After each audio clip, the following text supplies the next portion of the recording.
Hello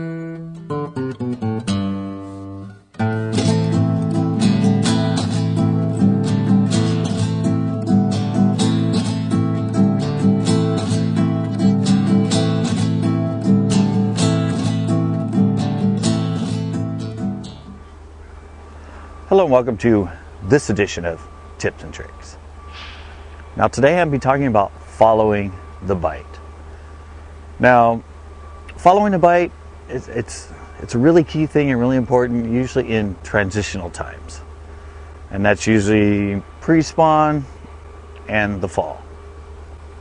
Winter and summer, the bites can last for, you can find a bite and catch them on that all summer long.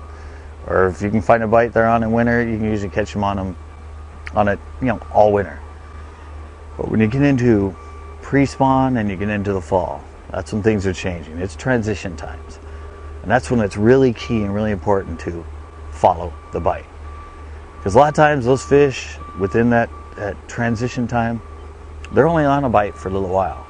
I mean, sometimes it might be for a week. Sometimes it might only be for a couple days. But those are the important times. Now, this fall at Pinto, it's kind of been like that. I've been following the bite. There was a buzzbait bite for a while. There was one of our, spinnerbait bite, our little finesse spinnerbait. There was a flickin' in our little stickbait bite. There was a jig bite. Then there was a soft jerkbait bite. Throughout all those bites, they happened. I mean, it was like for a week or two, I was fishing them and catching something on them, and then a week or two I was fishing and catching something on them, and a week because during that time it's just, I don't know, it's just, in those transition times those fish can get very picky and be very selective on only wanting one sort of presentation. So when you get into the transition times, either pre-spawn or the fall, be aware that you have to follow the bite. Try traditional stuff, try the surface, try the stick baits, try but you always got to just be testing it and just figure out what they want at the time. And don't be set on going, oh, cool, they're on this buzzbait, I'm going to fish that, until fall when we get into winter. No. Always be able to look for other things and test it, because you'll always go through a range.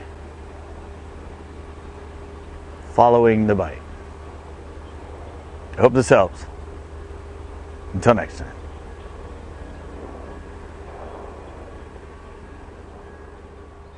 Alright, after the FLW, I'm coming to the shore, and I catch this big boy. It's probably about a 4.5, might be a 5. See what happens, it's not tournament day, so I just threw out there in this little spot, about 5 feet from shore, and caught this big boy.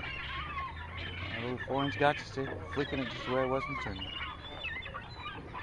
Well, at least I did catch one big Clear Lake bass.